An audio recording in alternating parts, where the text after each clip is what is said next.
Bonjour, chers amis. Continuons d'avancer dans la compréhension du sacrement de la réconciliation et de ce qui s'y joue. Pour cela, il nous faut à présent revenir sur ce qu'est le péché. Nous verrons ensuite les effets de ce sacrement. Nous le savons, le péché est avant tout une offense à Dieu, une rupture de communion avec lui. Il peut porter sur Dieu lui-même, sur les autres ou sur nous-mêmes. Dans ces deux derniers cas, c'est parce que le péché va porter atteinte à une personne humaine que Dieu est offensé, car Dieu aime cette personne. Et c'est un mal parce que c'est une atteinte à l'amour auquel nous sommes appelés et qu'il détruit en partie notre humanité, celle des autres. Le péché nous rend moins hommes. Pour commettre un péché, il faut deux conditions principales. Il faut savoir ou penser que l'acte que je commets est un mal, et il faut que je le fasse librement. C'est ce qu'on appelle en théologie la pleine connaissance et l'entière volonté. Quand il manque un de ces deux facteurs, il y a bien un mal objectif qui est fait, mais celui-ci n'est pas un péché imputable à son auteur. Le fait que la connaissance ne soit que partielle ou que la volonté soit influencée ou diminuée sont donc des circonstances atténuantes qui peuvent diminuer la responsabilité d'un péché ou sa gravité. En ce sens, la justice de Dieu est infiniment plus clémente que celle des hommes.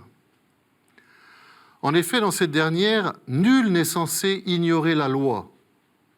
Et celui qui commet un délit sans le savoir, ou involontairement, est quand même coupable. Ce n'est pas le cas devant Dieu. D'autre part, pour qu'il y ait péché grave, il faut que le contenu du péché soit grave. Certains actes sont toujours intrinsèquement graves, comme tuer quelqu'un, par exemple. D'autres ne le sont que suivant les circonstances. Par exemple, voler 10 € à un millionnaire n'a pas la même gravité que voler la même somme à un pauvre qui n'a que cela pour vivre. La gravité de l'offense se mesure aussi par rapport à celui qui est offensé.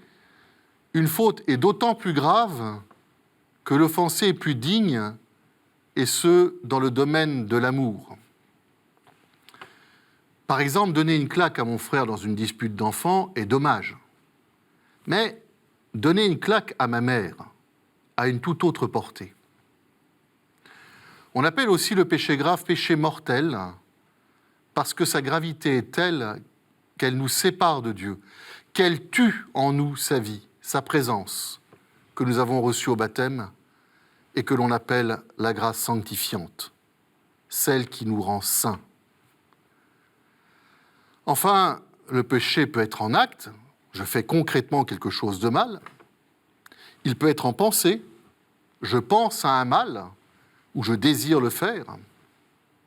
Il peut être par omission, je ne fais pas un bien que j'aurais dû faire.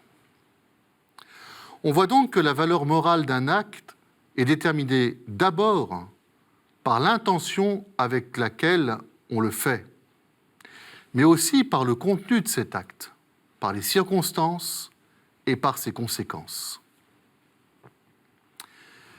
Face au péché, la confession est alors avant tout une manière de nous remettre dans l'amour de Dieu, des autres et de nous-mêmes.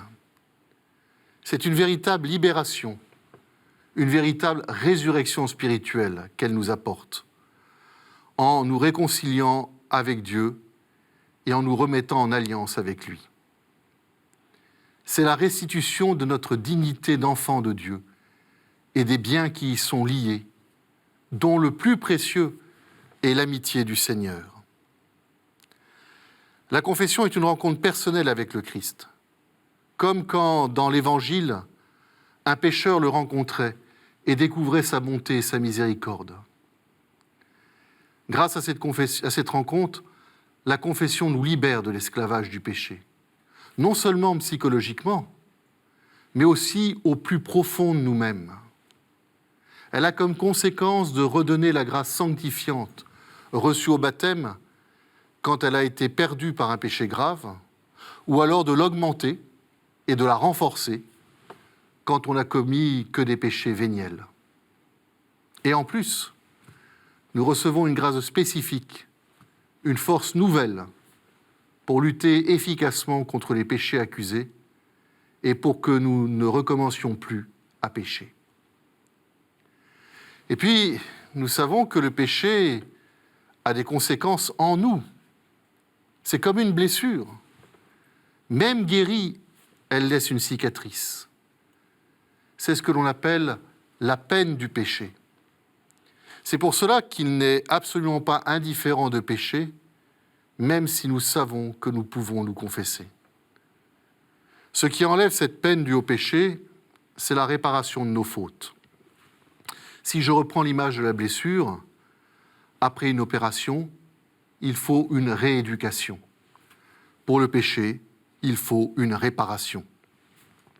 Et d'une manière ou d'une autre, il faudra y satisfaire, sur cette terre ou au purgatoire. Mais grâce à la confession, une partie de cette peine est remise. D'autant plus que les mérites de nos bonnes œuvres, faites précédemment en état de grâce, nous sont restitués grâce à la confession, car Dieu ne revient jamais sur ses dons. Nous sommes vraiment totalement réhabilités par la miséricorde du Seigneur. Enfin, la confession nous réconcilie avec l'Église. Pourquoi dire cela ? Parce que dans l'Évangile, on s'aperçoit que Jésus n'a pas seulement pardonné les péchés. Il a aussi manifesté l'effet de ce pardon.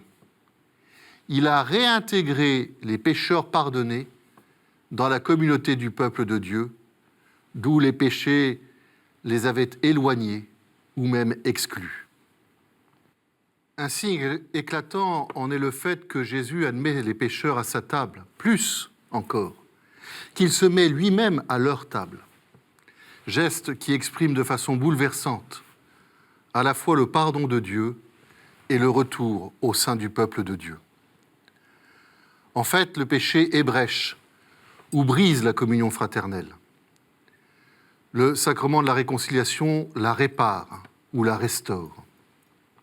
En ce sens, il guérit non seulement celui qui est pardonné, mais il a aussi un effet vivifiant sur la vie de l'Église qui a souffert du péché d'un de ses membres.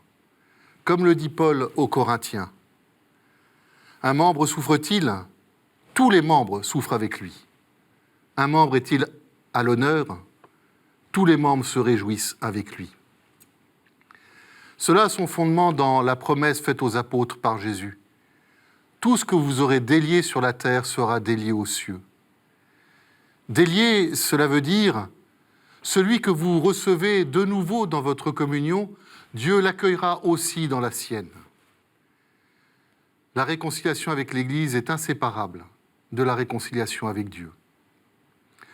Ainsi, le sacrement de la confession a une immense portée. Il réconcilie avec Dieu, avec les autres, avec l'Église, avec nous-mêmes, dans la profondeur de notre être, en nous remettant dans une vérité intérieure. Et même avec la création, car il y a aussi des péchés contre notre monde. La confession, c'est vraiment un acte d'amour de la part de Dieu. La prochaine fois, nous verrons comment nous confesser. À très bientôt.